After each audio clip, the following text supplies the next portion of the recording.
you just joined us on the System After Dark, this is a homegrown number courtesy of E3 and Cracker. Bulla, how's it going? I'm D, your host on the System After Dark, right here on Today FM. Today's hit music. You can catch me weeknights at 7 p.m. That's from Monday to Friday, only on the home of Today's hit music. And don't forget, that's D with you every weeknight on the System After Dark. Even got that homebrew flowing.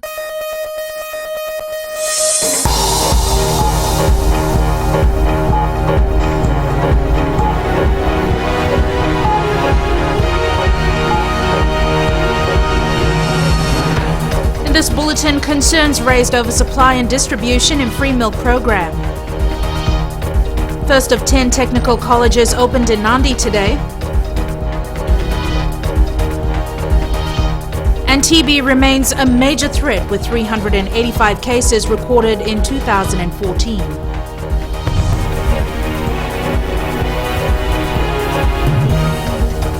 Good evening, I'm Jackie Spate and this is FBC News.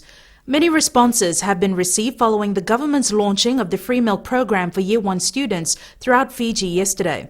Fbctv reports that while generally responses have been positive, there are still some concerns.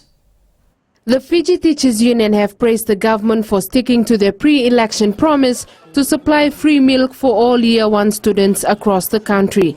Speaking to FBC News, the FTU says that despite the delay, the program is a boost for the country's youngsters. Credit must be given where it is due, and I think this is a very good initiative on the part of government, honoring their manifesto as well. Providing milk to the young ones. However, the FTU is still concerned with the distribution and storage of milk in schools. The rural and maritime schools, where there may not be facilities for storage in terms of the temperatures that they may require to be kept at.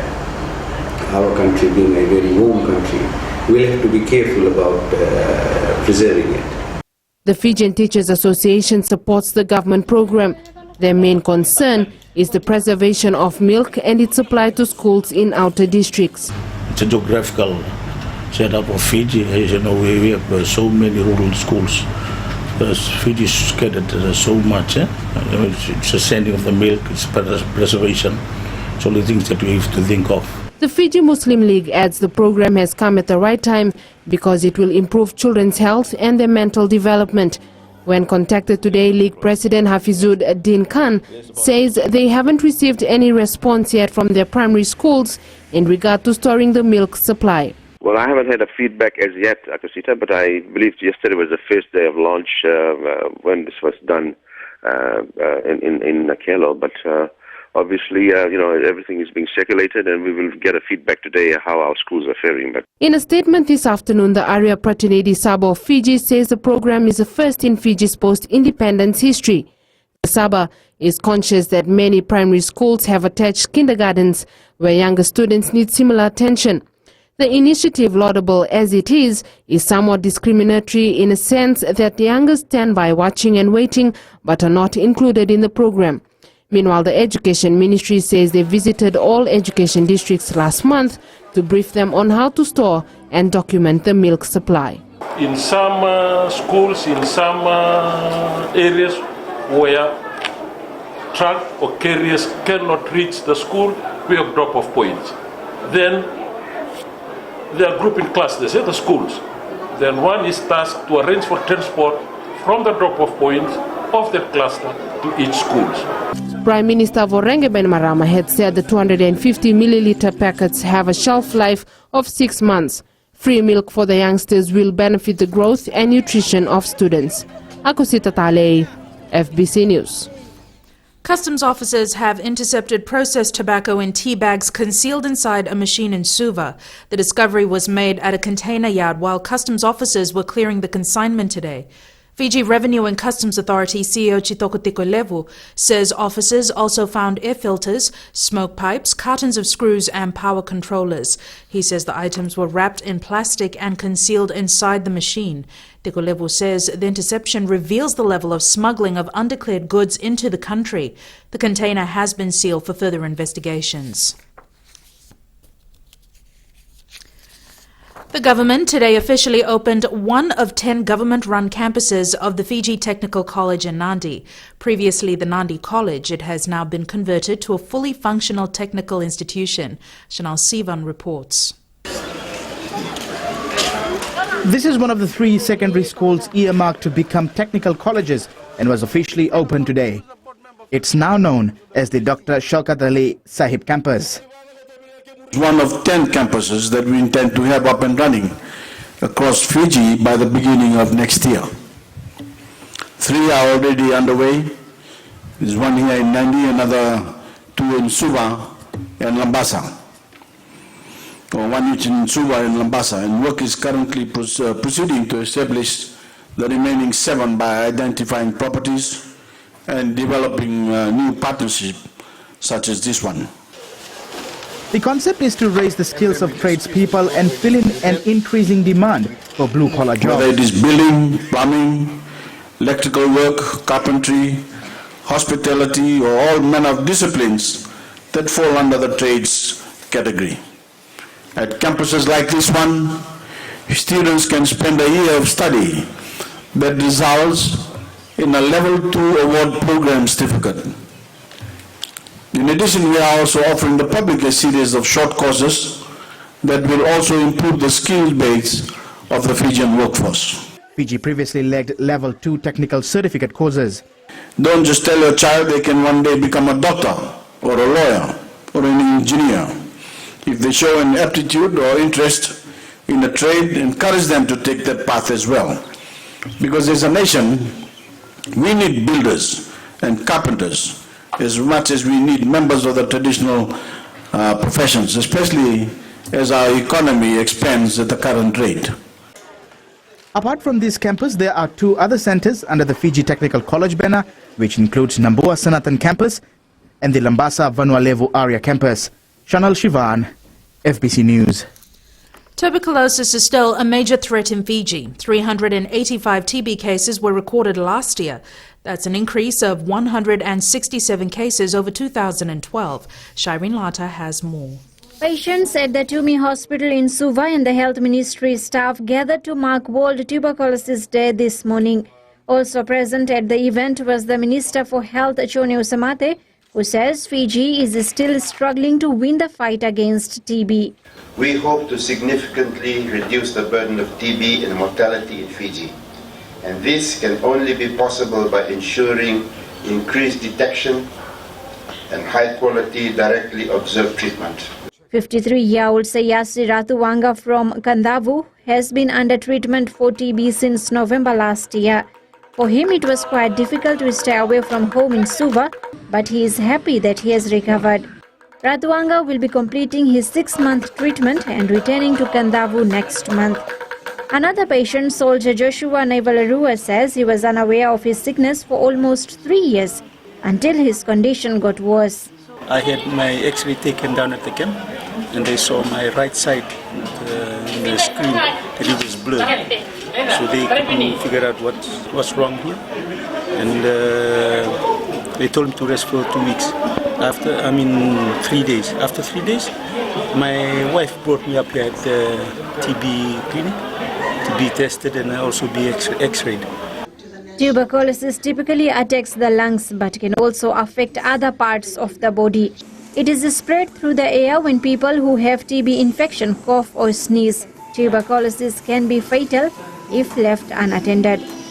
Shireen Lata, FBC News. Coming up after the break, World Consumer Rights Day today reiterates the basic rights of consumers.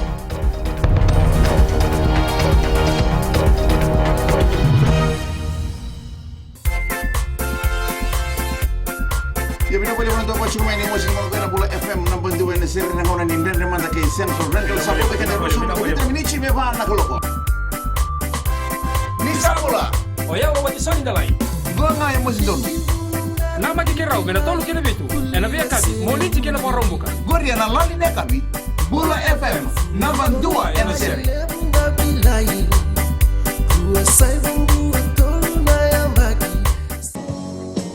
My name is Luca.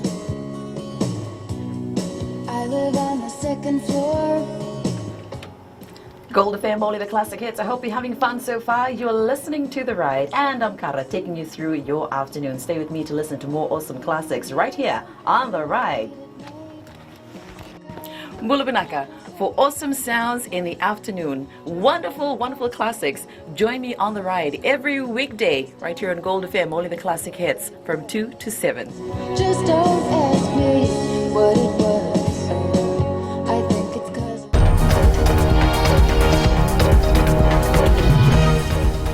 Welcome back. This is FBC News. Former Police Commissioner Isala Teleni is awaiting official confirmation of his diplomatic posting to Papua New Guinea. Teleni is currently working at the Foreign Affairs Ministry and has told FBC News he was advised of the appointment but not officially confirmed. Teleni was farewelled by the Pacific Islands Development Forum on Monday, where he served as a special advisor projects. Right now I'm just waiting for the officials communique from the government about the posting. But yes, I'm just waiting now for the finalization of the posting. He took up the role at PIDF after returning from China, where he had been serving as Fiji's ambassador based in Beijing. Are the two regulatory bodies, the Reserve Bank and the Register of Companies, sufficient to implement the new Companies Bill? That's one of the questions posed by the Pacific Islands Private Sector Organisation in their oral submission today to the Parliamentary Standing Committee on Justice, Law and Human Rights. Maggie Boyle reports. It's the start of public submissions for the committee, and while PIPSO is in favour of the proposed Companies Bill, it was also a forum to suggest alternatives. CEO Maria Volleyball articulated the need to change with the times. And it's important that we can improve on the current processes that we have, and that's why I highlighted in terms of the electronic registration of companies. Like I said, in Australia, if you see the online companies that given that role to perform, some companies can be registered in 20 minutes. Other developments that we see across the Pacific, a number of Pacific Island countries have moved towards electronic registration, and companies can be registered in 2 to 3 days. Unlike here in Fiji, we're still a long process on how we register. Volleyball highlighted the need to harness the critical balance of local laws and international standards. Yeah, the Doing Business 2015, which looks at the ease of doing business, Like I said, for New Zealand, it is ranked 2, Australia ranked 10.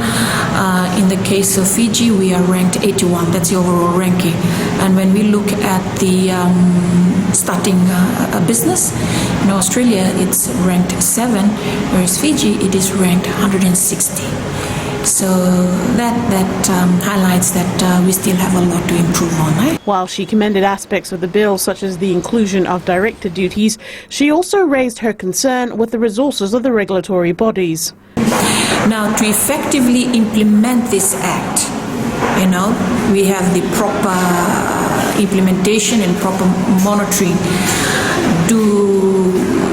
Is the capacity in these two bodies sufficient, to look into that? And if they're not sufficient, what areas where they have to increase their capacity? And is there a need for another regulatory body? That's why they set up, CMDA. I'm not saying that we should have another regulatory body. I'm asking in terms of the adequacy and the sufficiency of the two regulatory bodies that will have to be responsible for the act. Other submissions today included the Fiji Hotel and Tourism Association. More oral and written presentations are expected tomorrow. Maggie Boyle, FBC News. Well, Consumer Rights Day is an occasion to promote the fundamental rights of the consumers. Its aim is to ensure that those rights are protected and respected by every consumer, trader or business, not only locally but globally. Minister for Trade Fayaz Koya highlighted this at the opening of the World Consumers Day celebration in Suva today. Watisoni Raikandroka reports. Minister Koya said that consumer rights are paramount in the celebration today. World Consumer Rights Day is an occasion to promote the fundamental rights of the consumers, to ensure that those rights are protected and duly respected by every consumer, trader or business, not only locally but globally. Koya adds that the day also provides an opportunity to oppose the activities of market abuse, social injustice and discrimination. Koya also said that this year's theme, Consumer Rights to Healthy Food, emphasizes the fact that life is precious. Access to healthy food has been and will always be a priority to the Fijian government. This has been evident through various policies such as the reduction of fiscal duty on fruits and vegetables from 32% to 5%. To enable all Fijians to have access to a variety of fruits and veggies. Koya said the initiatives of free medicine to households earning less than 20,000 and free milk to Year 1 students are also another way that the Bainimarama government promotes healthy living for consumers. The government is encouraging consumers to be prudent and take responsibility for their own actions at home.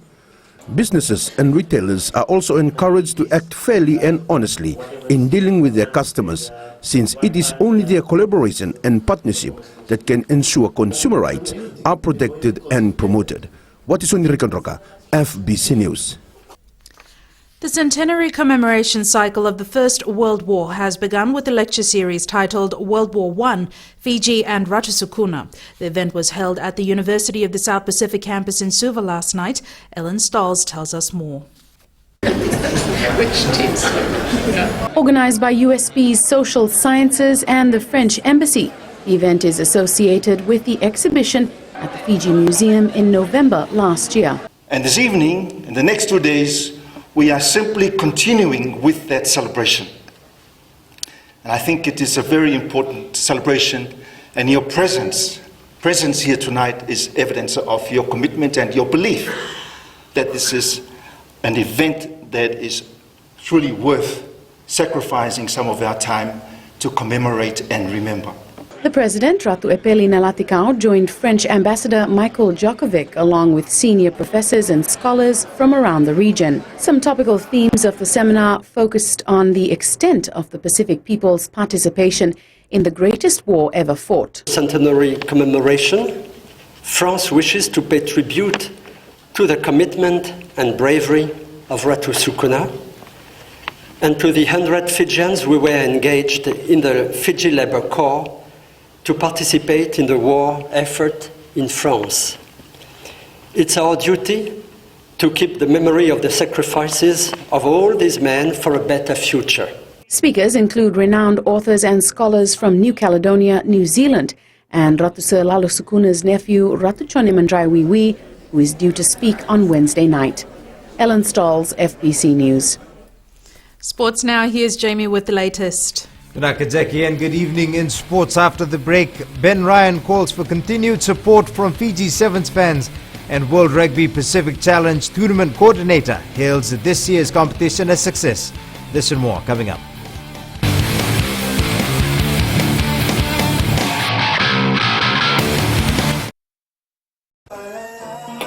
Golda Family, the classic hits, beautiful song from the group Firehouse and When I Look Into Your Eyes. Before that, you heard from Smokey Robinson with One Heartbeat. We'll take a short break and join us in the next hour for more music from Seal. Boulevard. I'm DJ Tora. Join me every weekdays, 7 until midnight on the Premium Classics, right here on Gold FM, only the classic hits.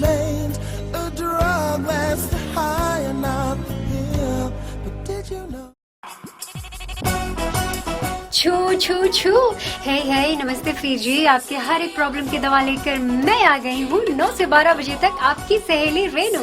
छू छू छू 40 में 20 का दिखना है। मैं हूँ ना आपके साथ में मिर्ची एफएम पर 9 से 12 बजे तक मंडे टू फ्राइडे। मिर्ची it's hot.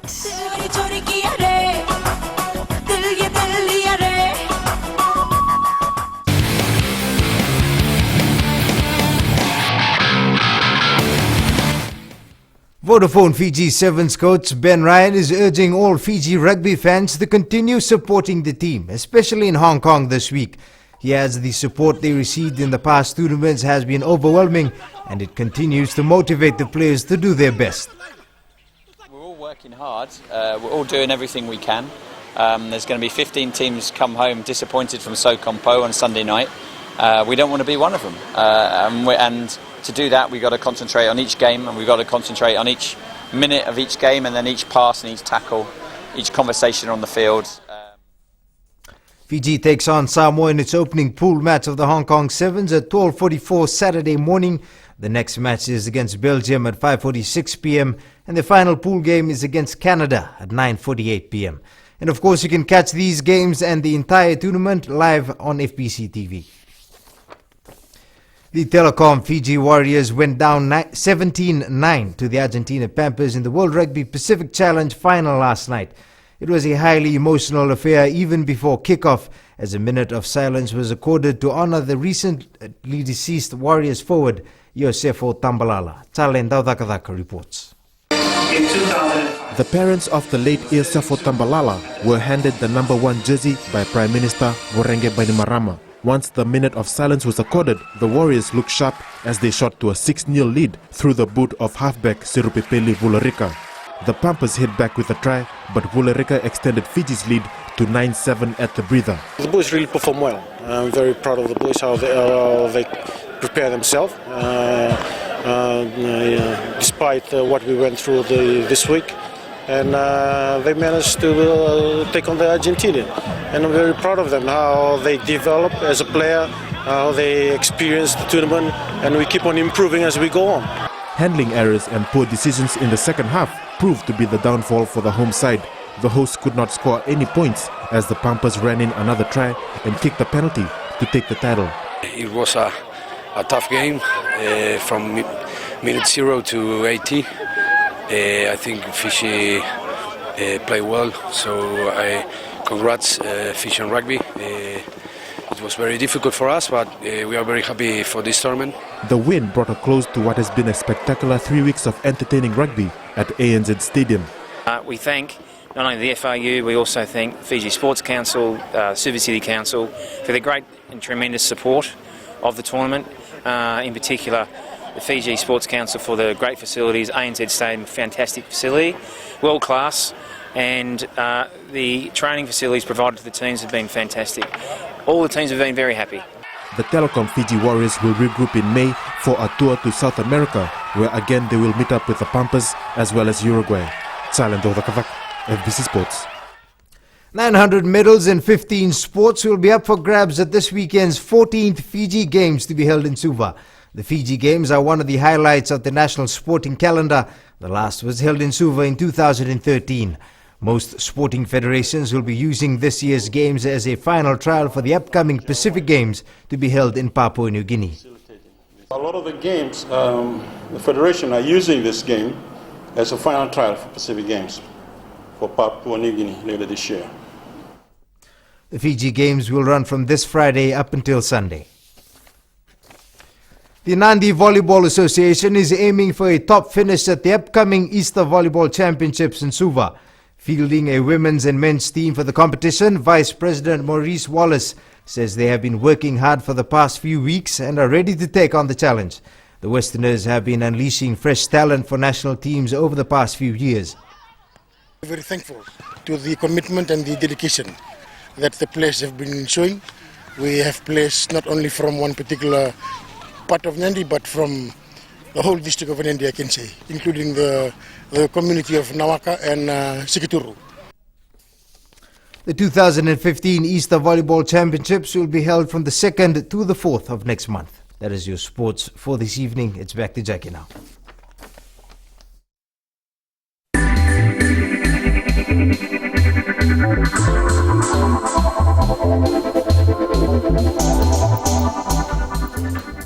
ANZ Bank will waive fees for international money transfers into Vanuatu as relief efforts continue following the devastation of Tropical Cyclone Pam.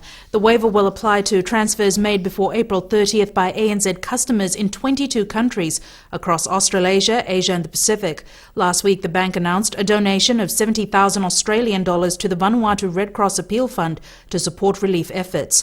Meanwhile, in Vanuatu, customers are now able to access limited banking services from a disaster recovery site in Port Vila and at the Luganville branch on Espiritu Santo. ANZ CEO Vanuatu Charles Ricky says they want to help Vanuatu get back on its feet as quickly as possible.